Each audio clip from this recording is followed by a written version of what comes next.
The first crack in my world appeared on a Thursday evening, sharp and unexpected, like glass shattering on tile. I had just come home from work, loosened my tie, and noticed her ring wasn't on the dresser. It was always there when she cooked. She said it was too delicate for kitchen work. I didn't think much of it at first. But that night, she didn't wear it to bed either. When I asked where it was, she smiled, distracted, and said, "I must have misplaced it. Don't worry, I'll find it." Something in her tone unsettled me. Too casual, too rehearsed. That ring wasn't just jewelry. It was the symbol of every promise we had made under the trembling glow of string lights the night I proposed. For days the ring stayed missing. I searched drawers, checked the bathroom, even looked under the bed. Each time I asked, her answers grew sharper. "Stop being obsessive. It's just a ring." But it wasn't just a ring. It was the weight of my love sitting on her finger, and now it was gone. The unease festered until one afternoon when I stopped at the local jeweler. The same one where I had bought it. I walked in, half hoping, half dreading, and asked the owner, "Has anyone come in recently with a diamond ring like this? Platinum band, oval cut, vintage setting." He hesitated, then nodded. "Actually, yes. A young woman sold one last week. Pretty piece. Shame to let it go." My chest tightened. "Do you remember her? Dark hair, green eyes. Pretty smile." He shrugged. "I think she said it was an engagement ring." My throat went dry. That was her. My wife. I left the shop in a daze, the world tilting sideways. She had sold it. Not lost, not misplaced, sold. And she hadn't told me. That night, I confronted her. "I know you sold the ring." She froze, a glass of wine halfway to her lips. Then her face hardened. "So you went snooping?" "Don't twist this," I snapped. "Why would you sell something that meant everything to us?" Her eyes darted away, then back. "We needed money." "For what?" I demanded. "Bills are paid. The fridge is full. What could you possibly need that badly?" Her silence was louder than any answer. The next day, while she showered, her phone buzzed on the nightstand. I had never been the kind of man to check her phone. I trusted her. But trust felt like a fool's luxury now. My hand shook as I opened the messages. And there it was. A text to someone saved only as C.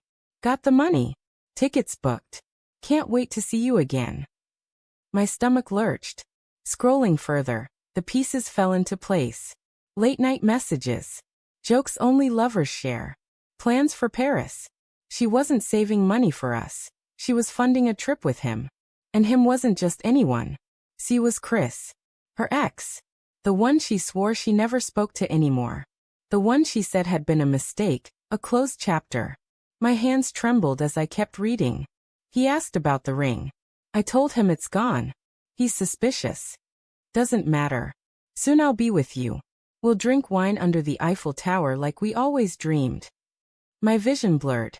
I couldn't breathe. The woman I thought I knew, the woman I vowed to spend forever with, was planning to run off with her past, funded by the very symbol of our future. When she came out of the shower, wrapped in a towel, she smiled faintly, as though nothing was wrong. "You're quiet tonight. Everything okay?" I looked at her, really looked at her, and for the first time, she felt like a stranger. "I saw your texts," I said. The blood drained from her face. She didn't deny it. She didn't even try. Instead, she sat on the edge of the bed and whispered, "I didn't mean for you to find out like this." "Like this?" My voice cracked. "You mean you were planning to let me discover it when you just didn't come home one day?" Her eyes filled with tears, but they weren't tears of remorse. They were tears of being caught. Chris and I, we had something unfinished. When I saw him again, all those feelings came back. I tried to fight it, but you didn't. I cut in, my anger scorching every word. You didn't fight it. You sold the ring I gave you, the promises I made you, and you used it to run back to him. She reached for me, but I pulled away. Her touch burned like betrayal itself. "I never stopped loving him," she whispered. The words gutted me, like a knife, slow and deliberate. For days, I drifted through the motions of life, haunted by everything I thought I knew. The dinners we shared, the laughter, the quiet mornings, all of it tainted now. I couldn't look at her without seeing lies etched into her smile. Then, one night, she sent me a text while sitting just a few feet away on the couch. It buzzed against my leg. I opened it. "I'm sorry, but I don't regret choosing him." That was it. No apology that could heal, no explanation that could justify. Just a confession that twisted the knife deeper. I stood, grabbed my coat, and walked out into the cold night. The air stung my lungs, but it was cleaner than the poison inside that house. I didn't know where I was going, only that I couldn't stay. As I stood under the streetlight, I realized something. Love is fragile. It doesn't shatter all at once. It cracks, splinters, fractures, until the weight of betrayal makes it collapse. And I had been standing in the ruins, blind, hoping the pieces would somehow reassemble.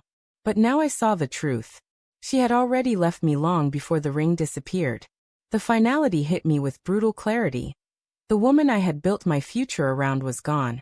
And the only thing left was the echo of promises that never meant to her what they meant to me. And in that moment, with my heart splintered but strangely steady, I knew what I had to do. I wasn't going to chase her.